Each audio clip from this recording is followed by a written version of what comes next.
materi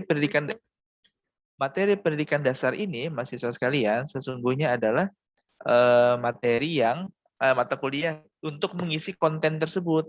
Mungkin Anda sudah paham tentang penyusunan RPP, lalu RPP-nya mau disusun dengan pelajaran dan subtema yang bagaimana, lalu kita susun, kita isi. Jadi Anda tuh dikasih wadah itu baru diisi, gitu ya, Mas Pudali ya. Nah, sesuai dengan karakternya Mas Pudali nanti seperti apa. Apa saja ruang lingkup RPP? Saya hanya refresh saja ya, mengingat kembali ya, teman-teman, sebelum saya masuk kepada materi yang ingin kita maksudkan tadi. Perbedaan individunya, kita harus lihat RPP Anda dengan RPP sebelah gitu.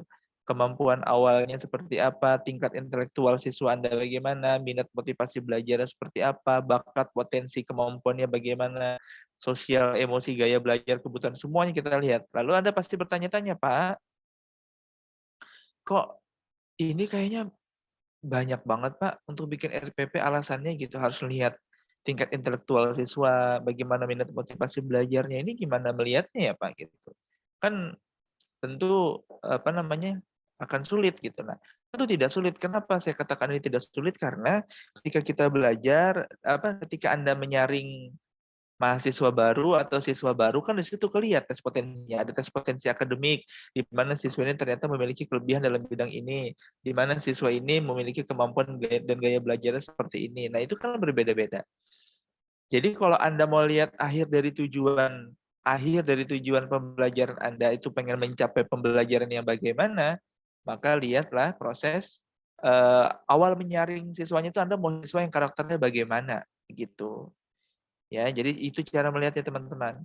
Sama kampus YIN di angkatan semester 1 2021 ternyata potensi akademiknya mahasiswanya cenderung ke sini, arahnya begini. Nah, itu. Itu ya teman-teman semua. Jadi pada prosesnya kita lihat di awal. Lalu di situ ini memperhatikan landasan budayanya, mengembangkan budaya membaca dan menulis prosesnya seperti apa, rancangannya bagaimana. Sehingga nanti terwujudlah yang namanya program pemberian umpan balik positif, penguatan, pengayaan, dan juga yang namanya remedial. Itu. Lalu adanya keterkaitan dan keterpaduan antara RPP yang disusun dengan memperhatikan keterpaduan antara SK dan KD. Apa artinya KD, teman-teman? Masih ingat nggak? Kompetensi dasar. Mantap. Sepertinya, Pak. Betul, betul sekali. Kompetensi. Alhamdulillah. Untung nggak dijawab Krisdayanti ya. Nah, jadi biasanya guru-guru tuh mainnya tuh singkatan semua tuh, prota, program tahunan, prose, program semester. Gitu. Ya macam-macam. SK, KD, kompetensi dasar, KI, kompetensi inti. Nah, itu semua nanti kita padukan seperti itu ya modelnya. Nah, lalu ada yang namanya identitas satuan pembelajaran. Ya, komponennya apa aja sih dalam RPP ini? Yaitu adalah satuan mata pelajarannya di situ terdiri dari identitas sekolahnya dari mana, madrasahkah dia, sekolah dasarkah dia, lalu dia kelas berapa, semester berapa, lalu jumlah pertemuannya, standarnya seperti apa, seperti itu. Standar kompetensinya bagaimana, lalu kualifikasi kemampuan peserta Anda itu bagaimana. Harusnya kalau sekolah yang ideal itu guru pengajar seperti Anda guru PAI gitu ya, masuk Anda tinggal konsultasi sama guru BK-nya. Bu, kira-kira kelas ini itu karakter siswanya yang bagaimana. Kalau kita sulit untuk mengobservasi, maka pertama kali tes yang dilakukan ini kan biasanya tes wawancara psikologi ya. Di situ sebenarnya melihat tolak ukur karakter siswanya bagaimana. Kalau sekolah negeri sih memang kebanyakan random ya. Kebanyakan dia apa sih namanya? Pada prosesnya iya tuh jadinya tercampur siswa-siswa tuh karakternya bagaimana. Lalu ada yang namanya kompetensi dasar, ya KD tadi. Apa kompetensi dasar gitu. Saya refresh kembali ya, barangkali di antara kita ada yang lupa. Ya, mengingatkan kembali, ialah sejumlah kemampuan yang harus dikuasai peserta didik dalam mata pelajaran tertentu, dalam mata pelajaran agama Islam. Sebagai rujukan penyusunan indikator selanjutnya. Jadi kompetensi dasar Anda tuh nanti pengen pembelajarannya seperti apa. Lalu dikaitkan dengan indikatornya. Indikator itu apa, Pak? Indikator itu adalah perilaku yang dapat diukur atau, dijadikan sebagai diobservasi untuk menunjukkan ketercapaian kompetensi nantinya, itu. Indikator pencapaian kompetensi itu dirumuskan dengan menggunakan kata kerja, operasional yang diamati dan dapat diukur rekan-rekan semua. Jadi indikator itu adalah nilainya nantinya, seperti itu, apa namanya, yang dapat Anda ukur, sikap dan lain sebagainya. Nanti kita akan lihat pada contoh RPP. Materi pokok. Nah, apa sih materi pokok itu, Pak? Ya, materi pokok itu ya adalah konten pembelajaran Anda nanti Anda tuangkan dalam RPP. Isinya apa? Isinya adalah memuat fakta, konsep, prinsip, prosedur yang relevan, dan ditulis dalam bentuk butir-butir yang dirumuskan, sehingga muncullah yang namanya indikator pencapaian kompetensi. Begitu teman-teman semua. Ada materi pokoknya. Nah, kalau langkah-langkahnya biasanya dalam pembelajaran, dalam materi nanti, itu hanya 3. Yang paling inti ya, yang biasanya dikenal itu 3 kalau biar mudah dipahami. Pertama adalah pendahuluan, yang kedua adalah inti, dan yang ketiga adalah penutup. Itu, jadi ada pendahuluan, ada inti, dan penutup. Indikator pendahuluan itu apa saja? Pendahuluan itu merupakan kegiatan awal. Jadi Anda bisa bayangkan di hadapan Anda saat ini tuh ada siswa. Siswa yang memandang Anda di depan kelas seperti itu.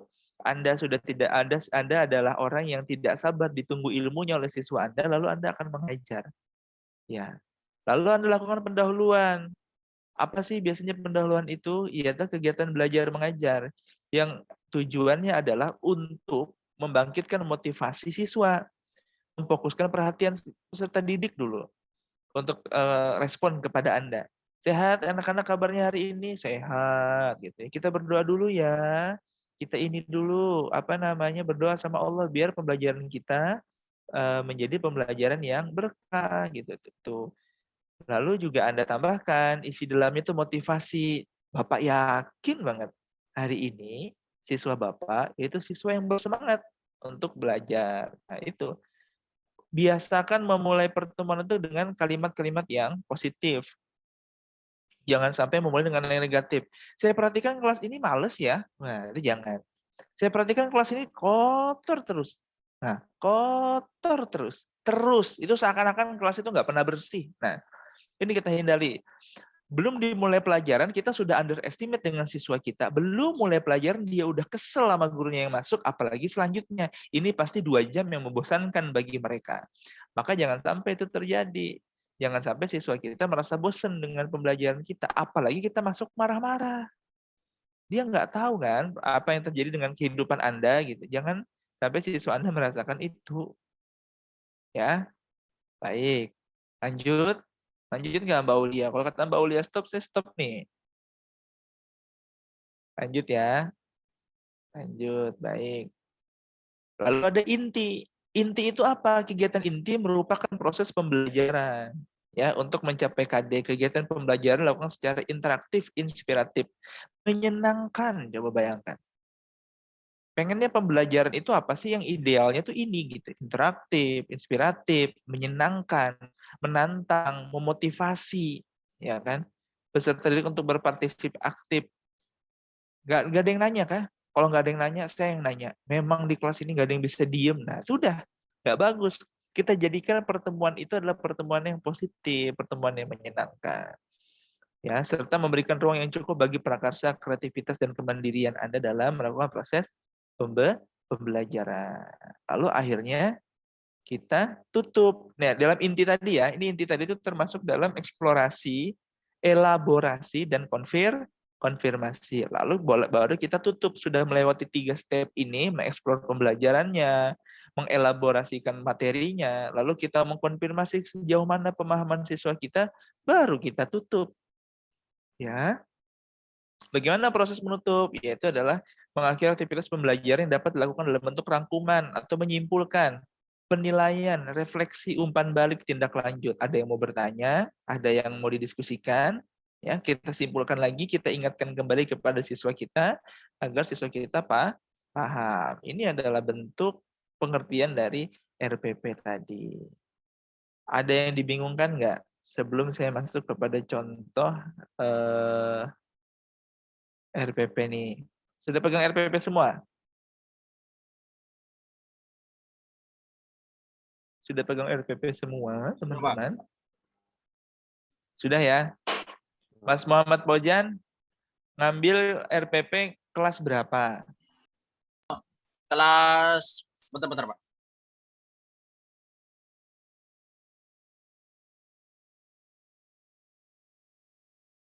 Kelas berapa tuh? Kelas 7, Pak. Kelas 7 ya, berarti SMP ya? Ya, MTS. Ya, Pak. MTS? Ya, Nah, Pak, berarti MTS.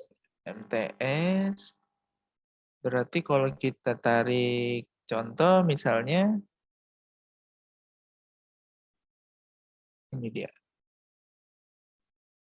Ini ya, ini bentuk RPP. Nanti akan berkaitan dengan materi kita tentang pendidikan dasar dan menengah ini.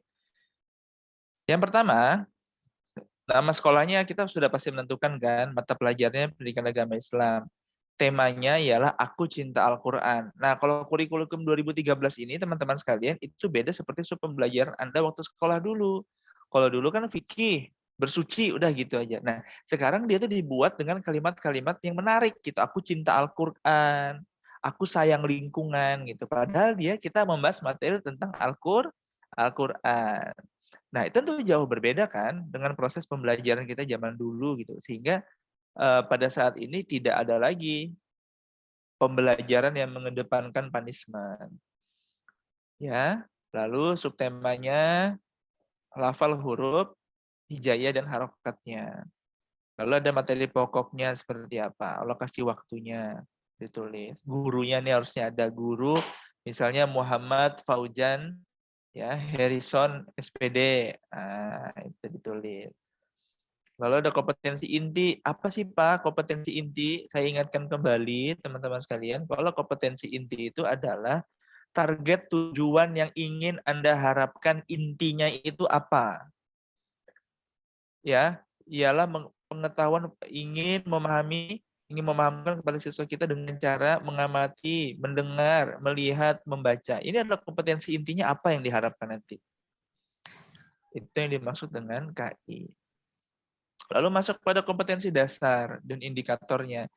Lalu kita buat bagan. Ini paling mudah untuk dipahami, dibuat bagan. Kompetensi dasar, ya, kompetensi dasar bagan itu adalah ia terbiasa, misalnya kompetensi dasar satu, kalau dia belajar Al-Quran itu apa? Kompetensi dasar ini kira dapatnya di mana nih, teman-teman? Buat sendiri atau apa kira-kira? Sinkronnya kemana? Gimana Mas Aldi? Di awal buku Pak biasanya ada nih Pak, kalau kita buka buku pelajaran. Ya, itu cara mudahnya ya. Tapi dia sinkron, Mas Aldi, itu dengan silabus. Jadi sebenarnya kalau kita sudah buat silabus, maka kompetensi ini tinggal kita copy paste saja masuk pada yang namanya RPP. Tapi ingat, kompetensi dasarnya juga harus berdasar, namanya saja kompetensi dasar. Coba kita cek. Kompetensi dasar, terbiasa berdoa sebelum dan sesudah belajar. Ya, ibarat visi dan misi. Visi itu adalah tujuannya, misi itu adalah cara yang ingin Anda lakukan untuk mencapai agar visinya tercapai. Nah, coba lihat pada poin ketiga, 3.1, ialah mengetahui huruf-huruf hijaiyah dan harokatnya secara lengkap. Ini kompetensi dasar yang ingin diharapkan. Lalu indikator pencapaiannya gimana caranya? Salah satu indikator dia disebut mengetahui huruf itu apa? Yaitu ialah dia, siswa kita, bisa menyebutkan huruf-huruf hijaiyah dengan benar. Menunjukkan huruf-huruf hijaiyah dengan benar. Sudah menyebutkan bisa. Alif yang mana alif? Ini ba yang mana? Ta yang mana? Udah bisa menyebutkan, sudah disebutkan, baru kita suruh dia tunjuk. Ayo, Aldi, yang mana huruf alif? Misalnya contoh ya Mas Aldi. Ini Pak, kita contohkan. Sudah bisa menunjukkan semua rata-rata, lalu dia menunjukkan huruf-huruf hijaiyah yang berharokat. Sudah tahu hurufnya, sekarang lihat yang berharokat. B yang mana B? Nih. Bu yang mana? Gitu. Nah, jadi itu di apa namanya dikasih harokat. Dia udah tahu. Ini semua teman-teman Lalu kita masukkan lagi kepada yang namanya tujuan pembelajaran. Nah, RPP itu bisa dibuat tidak hanya untuk satu kali pertemuan, bisa dipakai untuk kontinuitas. Kedua, pertemuan ke-1, kedua, dan ketiga itu bisa dibuat. Coba kita lihat tujuannya apa nih? Menyebutkan huruf-huruf hijaiyah dengan benar. Menunjukkan huruf-huruf hijaiyah dengan benar.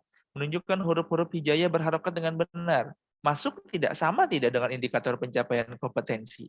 Sama, karena indikator pencapaian kompetensi itu sesungguhnya adalah tujuan pembelajaran. Lalu pertemuan keduanya apa lagi dibahas? Nah, kalau di metode khusus PAI 2, di semester ini Anda fokus pada bagaimana menggunakan metode yang digunakan ya di bagian D kalau dalam RPP. Tapi di materi pendidikan dasar dan menengah kedua Anda harus fokus pada mengisi materi pembelajaran. Jadi yang bikin tebal RPP itu adalah mengisi poin C, materi pembelajarannya. Yang bikin tebal skripsi itu adalah landasan teori yang ada di bab 2 sama analisis di bab 4. Gitu. Jadi RPP itu nanti Anda tulis materinya. Pak, yakin Pak itu semua di copy paste? Bukan ditulis ulang atau di copy paste, bukan. Tapi sub-sub yang ingin dicapai. Oh, pertemuan pertama belajar tentang huruf hijaiyah, ya kan? Dibacakan, ini dia tuh proses hurufnya diulang-ulang terus diulang-ulang dia udah bisa. Nah ini yang kita akan isi pada perkuliahan ini. Jadi yang saya sampaikan bahwa Anda saat ini sedang menyempurnakan puzzle pendidikan. Anda sedang menyempurnakan yang namanya runtutan puzzle yang hilang yang belum Anda temukan, dan sesaat lagi sebentar lagi Anda akan kumpulkan dan itu akan menjadi satu buah bagan gambar yang sempurna. Maka sangat rugi ketika ada puzzle yang hilang karena kelalaian kita sendiri, karena ketidakpemahaman kita sendiri. Maka maksimallah dalam melaksanakan kegiatan perkuliahan. Itu makanya Mas Yusuf itu kemarin sempat bikin direkam, mungkin dia pengen punya amal jariah gitu ya. Jadi kalau teman-teman lupa, kalau saat UAS atau UTS itu bisa dibuka lagi gitu. Biar bisa jadi kenang-kenangan, bisa dipelajari pengetahuan, itu sesuatu langkah yang bagus. Nah, sama seperti materi pembelajaran ini, maka disinilah kita fokus di mengisi tentang materi pendidikan dasar dan menengah kedua. Akan Anda saksikan sesaat lagi. Tetaplah bersama kami setelah jeda iklan berikut ini.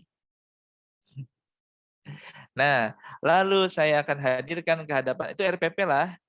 Nah, sekarang Mas Muhammad Paujan, materi Anda itu tentang apa tadi?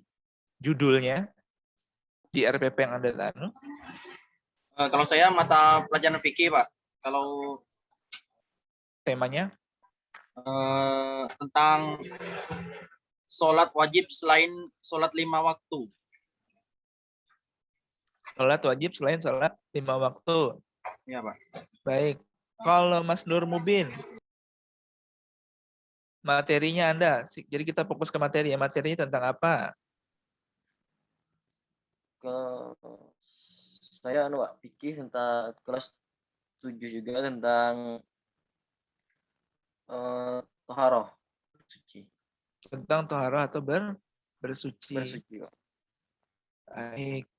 Kalau kalau Mbak Nadiatan Syarifah tentang apa? Ya, Pak. Materi yang Anda temukan tentang apa? Tentang akidah akhlak. Materinya? Akidah akhlak ya berarti ya? Iya. Akidah akhlak, penyampaian materinya tentang? Tentang apa ya, Pak? Kayak berbuat baik terhadap guru dan teman. Berbuat baik kepada teman, misalnya itu ya. Baik. Jadi kan akidah akhlak banyak akhlak akhlak mazmumah, akhlak mahmudah itu kan ya. Itu contohnya. Nah, Sekarang, teman-teman sekalian, saya ingin berikan Anda satu buah contoh tentang submateri, ya, submateri yang membahas tentang fikih. Fikih di SD dan SMP.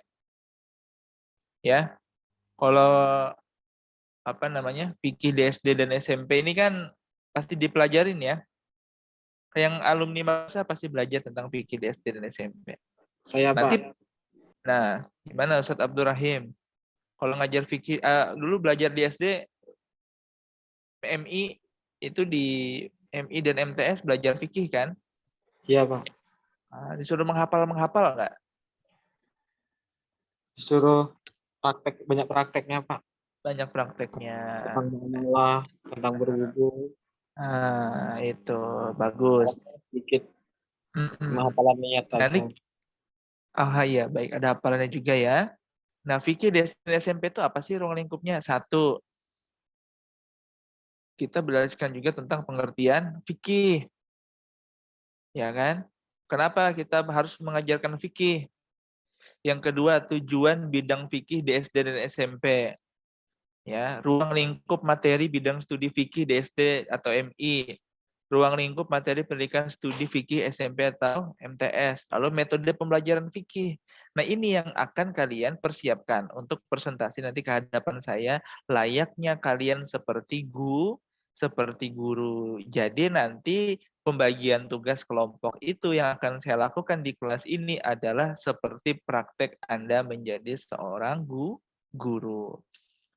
Jadi misalnya nih, saya bagi kelompok, sekelompok misalnya ada Sheila, ada Anugrah, sama ada Aulia. Nah, jadi Mbak Sheila ini seakan-akan dia akan menjadi seorang guru ini semi-semi micro teaching ya, karena memang praktek pengajaran seperti ini harus Anda lakukan, harus Anda biasakan. Misalnya Mbak Sheila, sudah membuka pelajaran nih, anggap saja saya ini murid SD dan teman-teman yang lainnya seperti murid SD dan SMP. Assalamualaikum anak-anak, sehat hari ini kabarnya. Hari ini Ustazah mau menyampaikan materi tentang fikih. Nah, ini kan pendahuluan ya. Sampaikan dulu pendahuluannya. Nah, pendahuluannya nanti Ustazah akan jelaskan pengertian fikih bagaimana. Ya, kenapa di SD dan SMP kita harus belajar fikih? Ya, ruang lingkupnya seperti apa nanti saya akan jelaskan. Nah, itu openingnya. Lalu selanjutnya nanti ada ustazah, nanti ada apa namanya yang akan menjelaskan. Selanjutnya akan dilanjutkan oleh Ustazah Robi. Ustadz Robi akan menyampaikan materinya. Jadi bukan lagi pakai moderator ya. Jadi benar-benar saya ingin melihat bagaimana Anda menyampaikan materi dari ini sendiri. Lalu dijelaskan seperti, ingat loh ya, ini adalah SD atau SMP. Jadi saya mau lihat Anda bagaimana Anda mengajar SD atau SMP. Kalau saya di kelas dulu offline itu ya, saya tuh pengennya tuh mensimulasikan. Jadi misalnya saya suruh Mas Aldi, saya ke belakang tuh duduknya, Mas Aldi, coba deh agak ribut sedikit. Gimana nih Mbak Sela kalau nanggepin siswa yang ribut? Mas Budali, lempar-lemparan kertas aja. Bisa nggak Ustadz Robi mengendalikan nih? Kira hukuman apa yang diberikan untuk Budali kalau Mas Budali ini ribut? Nah, itu biasanya saya simulasikan begitu kalau di kelas. Gitu. Karena, tapi syukurnya saat ini Mbak Aulia dan kawan-kawan yang berbahagia, syukurnya kali ini SD, Sekolah Dasar Negeri, itu sudah 25 siswanya di kelas. Kalau zaman saya dulu ngajar kelas 1 SD itu 42 siswanya.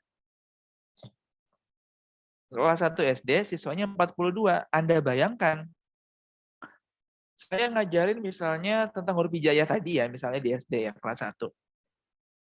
Anak-anak, hari ini sama Pak Rido, sama Ustadz Ridho, kita mau belajar akidah, mau ngajar huruf hijaiyah ya. Belum saya nyampaikan materi, Pak, pulpen saya diambil. Jangan dikembalikan. Pak, rambut saya ditarik. Baru tiba-tiba ada lagi, Pak, mama saya mana Pak? Tadi ada di jendela, tiba-tiba hilang gitu. Karena kan di jendela biasanya kalau kelas 1 SD itu mamanya tuh lengket gini di jendela, kayak cicak gitu.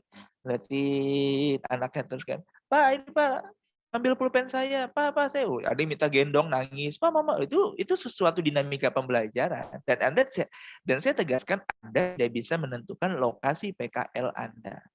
Ya, bisakah Anda kena di SD kah? Bisa kena di SMP kah? Bisa kena di SMA kah? Gitu. Nah, biasanya kalau di kelas tuh, Mas Joswandi, saya bikin simulasinya gitu. Jadi lalu misalnya Ustadz Robi yang menyampaikan, fikih itu berasal dari kata, nah, seperti apa? Jelaskan lagi. Nah, nanti kenapa fikih itu harus ada di SD, SMP, atau madrasah ibtidaiyah? Tujuannya mau tahu nggak? Gitu. Itu adalah supaya siswa dan siswi Bapak Ibu, ya, supaya muridnya ustazah. Jadi penjelasannya begitu. Ya, tujuannya adalah pembelajaran fikih adalah menerapkan aturan atau hukum-hukum syariah. Dan ini kan apa namanya, bahasa yang sangat kompleks dan sangat berat. Nanti coba Anda ringankan bahasanya.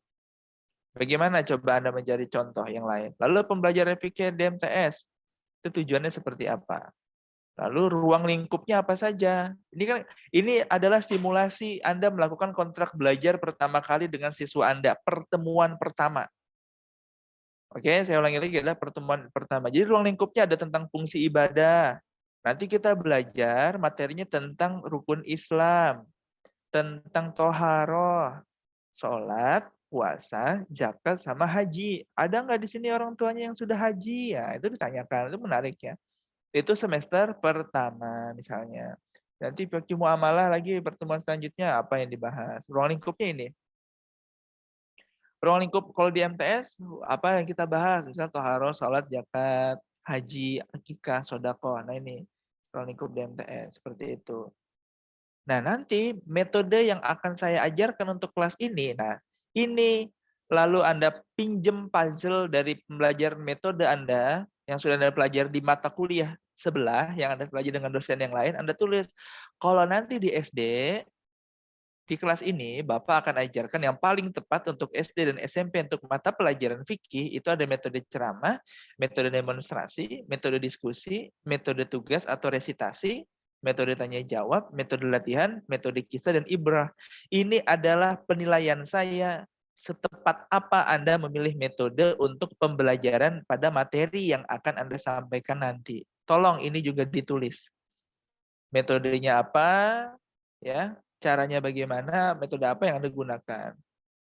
Itu. Jadi saya ulangi lagi, slide-nya tidak perlu banyak.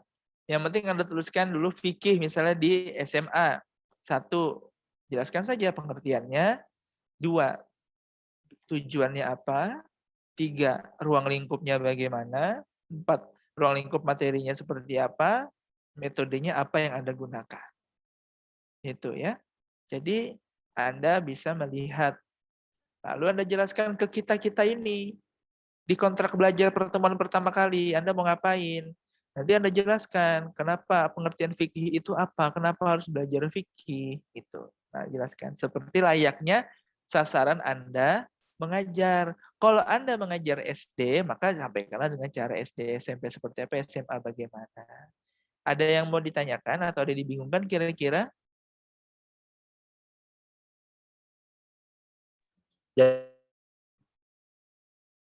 Gimana Mas Abdurrahim?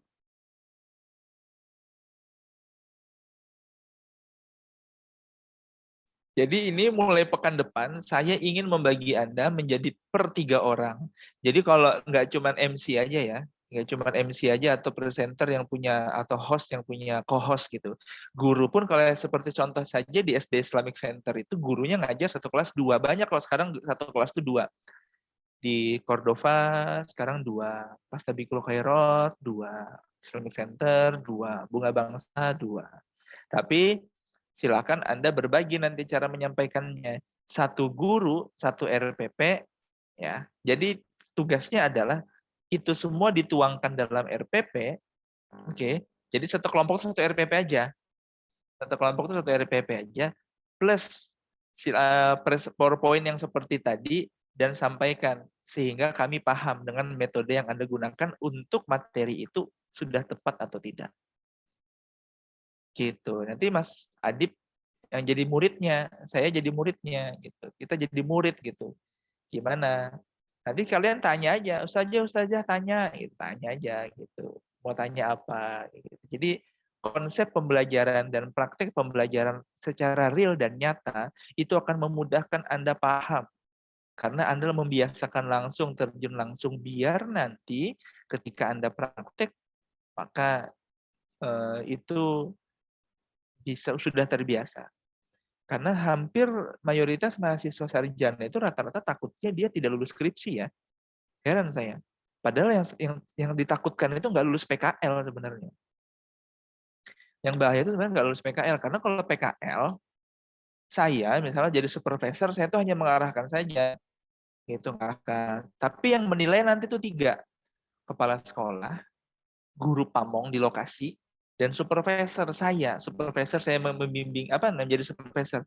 Tujuan supervisor itu kan hanya mensupervisi, kan, melihat ada kendala, nanti si yang punya lokasi perusahaan atau yang punya sekolah pasti protes. Pak, ini loh Pak, anak PKL atas nama A dan B itu ngajarnya nggak bagus Pak. Masa kelas ribut terus ini, nah itu nanti penilaian dari dia tuh. Dan nilai itu saya tidak pegang. Nilai itu langsung dikirimkan kepada Darwis. Nanti Pak Darwis yang akan melihat itu langsung. Maka PKL itu sangat menentukan untuk melanjutkan mendapatkan gelar tadi.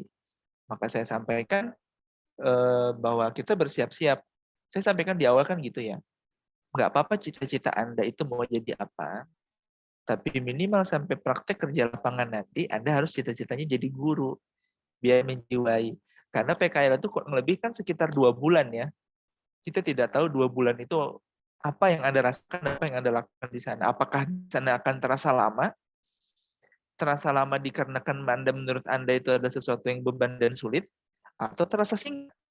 Karena Anda disukain sama siswa dan siswi Anda. Karena Anda merasa dihargai oleh siswa dan siswi Anda. Karena Anda mendapatkan apresiasi yang luar biasa dari siswa-siswi Anda. Nah, itu kita akan lihat. Gitu. Ada mahasiswa saya itu 2 bulan, kayaknya lama banget Pak. Bapak kok nggak kunjungan? Bapak kok kayaknya lama banget Pak. Gitu. Karena dia kalau ngajar di kelas nangis katanya. Kenapa nangis? Karena siswanya nggak ada yang mau dengerin.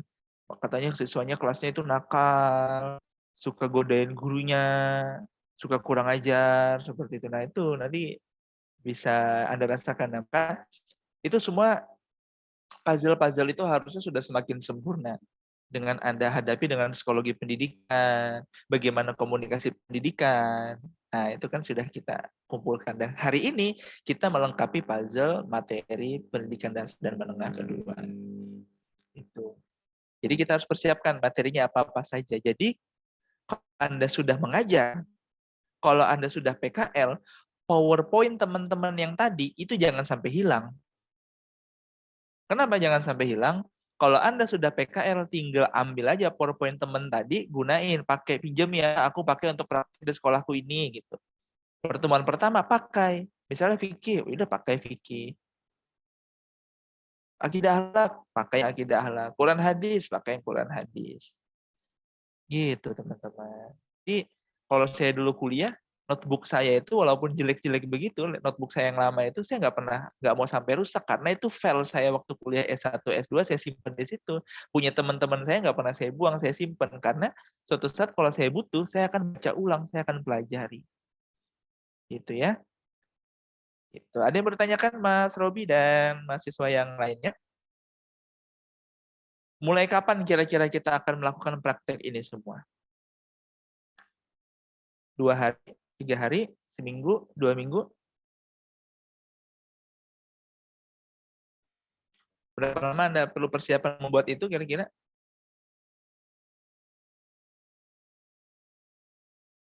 Besok bisa dikumpul? Jangan Pak. Berapa lama kira-kira teman-teman? 1 bulan kayaknya. Kelamaan 1 bulan. Ini kalau ibarat main game itu teman-teman nih. 2 minggu. 2 minggu. Tengah-tengahnya kan. Seminggu Tengah-tengahnya lah Pak, Pak. seminggu aja Pak. Minggu cukup lah ya. 2 minggu paling lama ya. Jadi saya akan bagi kelompoknya. Jadi ini bukan lagi tugas. Jadi cara presentasikannya sesuai, saya ulangi lagi ya. Penilaian saya adalah sesuai bagaimana Anda mempresentasikan sesuai dengan karakter siswa Anda mengajar. Tidak perlu malu, lebih baik Anda mencoba dari sekarang, memainkan ekspresi wajah Anda dari sekarang, menggunakan gestur tubuh Anda dengan baik dari sekarang, daripada Anda nanti akan sulit ketika melakukan praktek di kelas. Misalnya nih ya, ini kan Mas Adib ini kan kalau saya lihat sekilas kan kayak Mas Aldebaran nih ya. Lalu akhirnya menjaga ini kan, menjaga di kelas itu supaya cool gitu. Assalamualaikum anak-anak, sehat kabarnya hari ini? Hari ini Bapak akan mengajarkan, ngajar ya kelas 2 SD, tentu tidak cocok. Nanti siswanya akan gemetaran takut deh, ini Bapak ini kenapa ya gitu. Karena siswa itu, anak-anak itu, anak kecil itu dia senang kalau gurunya ekspresif. Akhirnya Mas Adib menghilangkan kekulannya dia agar mengajar dengan penuh ekspresif. Selamat pagi anak-anak, sehat ya? Yang di belakang mana suaranya? Angkat tangannya. Nggak gitu juga gitu. Tapi maksudnya adalah ketika Mas Adib mengajar, ayo hari ini kita tepuk anak soleh ya. Nah, tepuk anak soleh. Satu, aku anak soleh. Nah, mudah-mudahan begitu Anda akan temukan. Jangan jadi guru tuh yang diem gitu. Akhirnya siswa Anda yang lebih aktif. Lalu Anda merasa tertekan. Wah, aku berada di mana ini ya? Ya Allah, selamatkan hamba dari ruangan ini. Jadi kayak orang tersiksa. Padahal Anda adalah seorang pengajar, seorang guru. Dianggap oleh siswa kalian adalah orang yang cerdas, orang yang pintar, orang yang menjadi tumpuan referensi mereka, sumber ilmu pengetahuan mereka, dan lisan dan doa kalian itu dikabulkan oleh Allah ketika kalian mendoakan siswanya. Itu. Jadi kalian bukan lagi sebagai orang yang biasa, kayak orang yang luar biasa. Memiliki peran dalam mengajarkan kalimat Allah. Memiliki pahala yang besar ketika mengajarkan agama untuk siswa kalian. Jadi yang suka pecicilan, yang suka ngolokin temennya itu jangan lagi udah dari sekarang. Kalau lagi PKL, Pak Robinya di mana ya Pak Adib? Oh, si Robi kah? Robi itu ada di ruangan. Nah, jangan lagi begitu. Oh, Pak Robi. Ah, udah begitu udah. Ibu Sheila di mana ya Pak Adib? Oh, Ibu Sheila tadi ada di ruangan, silahkan ketemu. Begayaan dengan siswa jangan lagi di kantin, apalagi ngerokok. Itu saya marah betul. Kalau ada mahasiswa saya lagi PKL di kantin siswa, dia merokok, bagus. Otomatis nggak diluluskan kayak gitu. Kenapa depan siswa ngerokok? Nggak begitu caranya. Kalau Anda bandingkan itu dengan dosen dan pengajar, Anda sudah bisa memilah dan memilih yang mana yang baik dan benar. Kalau ada ketemu dosen di kampus ngerokok, tapi kalau di SD etis tidak seorang guru merokok. Enggak kan? Enggak. Gitu. Pak, saya ini kan masih banyak kesalahan, masih banyak dosa dan segala yang membuat kalian tidak percaya diri. Apapun itu, hari ini berproseslah menjadi lebih baik dengan cara melaksanakan apa yang Allah ajarkan.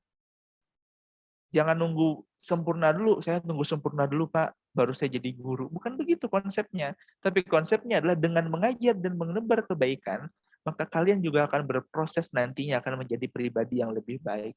Coba saja nanti. Bisa dicek, bisa Anda buktikan sendiri. Kalian pikir dulu saya tidak suka pakai celana jeans, sepatu cat gitu ya, pakai baju yang ada rompinya itu semua akan hilang dengan sendirinya. Kenapa? Karena adanya keinginan kita menjadi seorang yang dicontoh. Coba bayangin Mbak Sheila ketemu saya pakai celana jeans yang dengkulnya bolong, gitu, robek-robek gitu. Kira-kira pertemuan selanjutnya Mbak Sheila maulah dengar perkuliahan dari saya? Tentu tidak. Karena setiap seorang guru itu adalah diguguh dan ditiru. Dia menjadi contoh, dia menjadi panutan. Dan yang kita ajarkan bukan pelajaran yang main-main, tapi pelajaran agama Islam, agamanya Allah. Oke ya, 2 minggu ya. Ya Pak. Oke. Khusus Mas Aldi 2 hari. 2 hari kumpulkan. Kalau yang lain 2 minggu. Pak, Saya mau bertanya Pak. Ya silakan, siapa yang mau bertanya? Jadi itu nanti satu kelompok, satu RPP sama satu PPT, gitu aja Pak?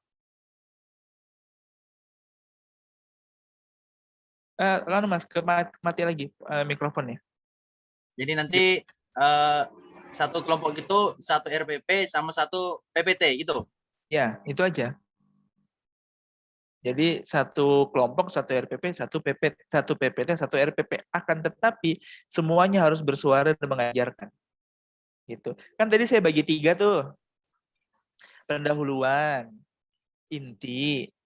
Lalu yang ketiga adalah penutupan. Kalau 3 atau 4 orang kan bisa aja dibagi. Satu bagian pembukaan. Ya, kita baca doa dulu, tangannya dilipat, kita belajar ya. Nah, itu bisa pendahuluan apakah gimana cara Anda memotivasi siswanya. Yang kedua inti, ada yang menyampaikan materi. Lalu yang ketiga ada penutupan, evaluasi. Ada yang mau ditanyakan kira-kira sama Ustadz sama Ustazah? Itu. Ada yang mau ditanyakan sama Bapak Ibu guru? Nah, nanti tanya aja yang lain, nggak apa-apa. Tanya, tapi jangan ini ya. Maksudnya tanya dalam arti seakan-akan kita simulasikan itu adalah guru kita dan kita adalah muridnya. Gitu. Bisa dipahami? Coba. Ada lagi yang mau ditanyakan? Ada Saya, lagi mau Pak. ditanyakan? Iya, silakan Mas Aldi. Gini Pak, kan simulasi mengajar ini kan kita membayangkan kita benar-benar mengajar kan Pak.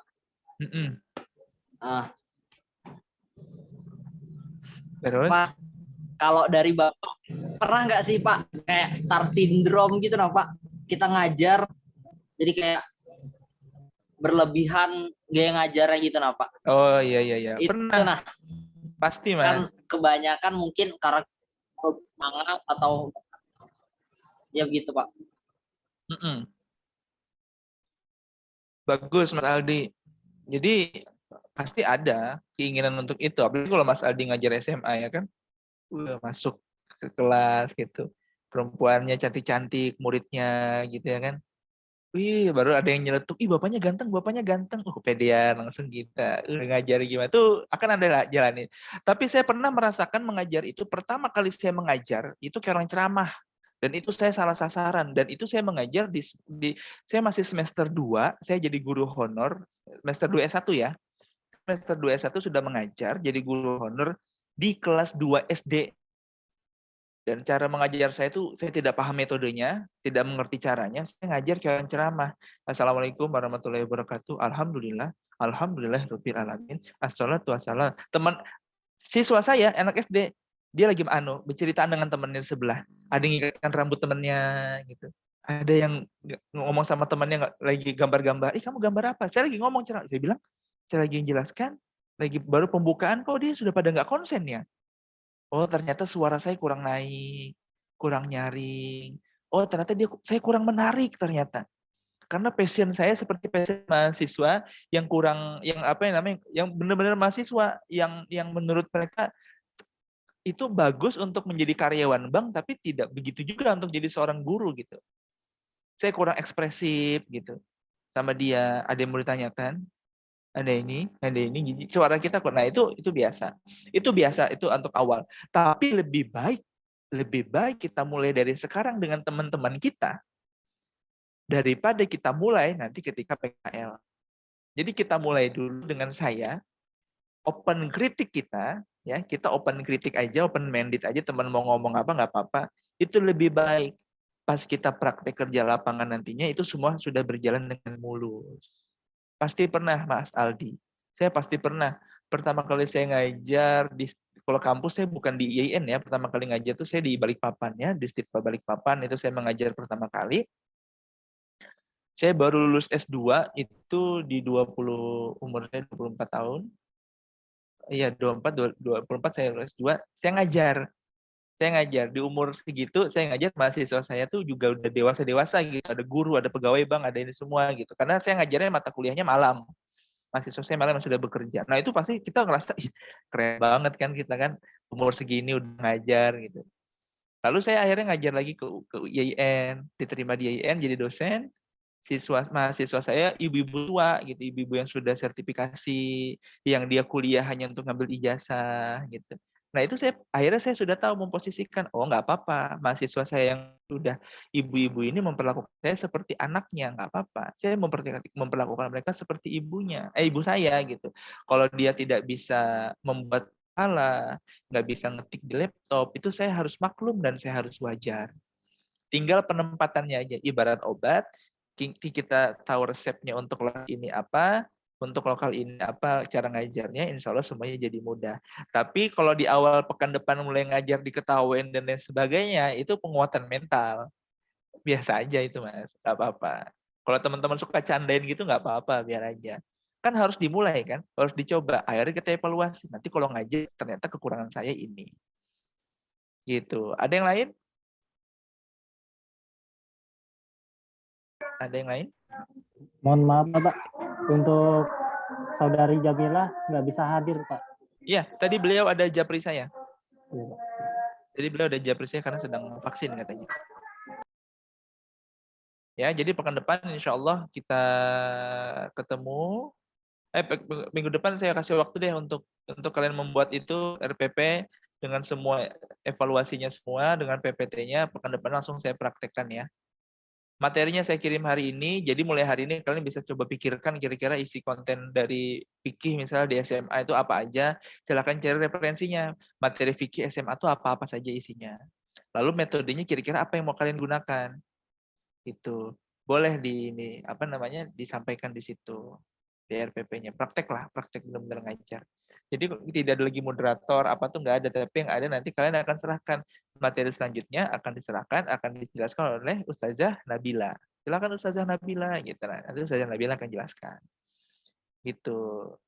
Oke, kalau sekarang kan kalian stylenya kan style teman aja kan, mahasiswa gitu, nyampaikan, masih baca gitu.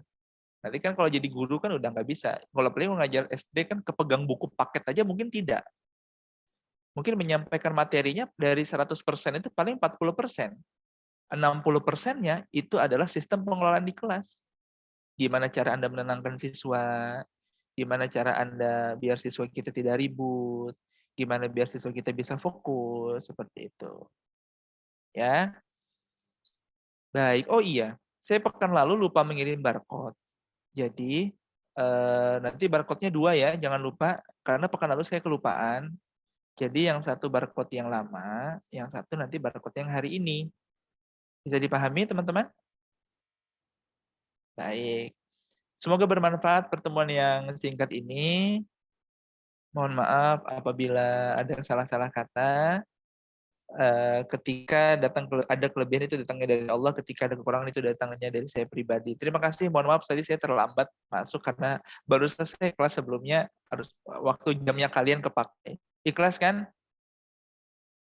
Ikhlas ya? Alhamdulillah. Ikhlas. Ridho ya? Ikhlas ya, baik, alhamdulillah. Sama-sama mengikhlaskan. Siap, Pak. Diakhiri, Assalamualaikum warahmatullahi wabarakatuh. Waalaikumsalam warahmatullahi wabarakatuh.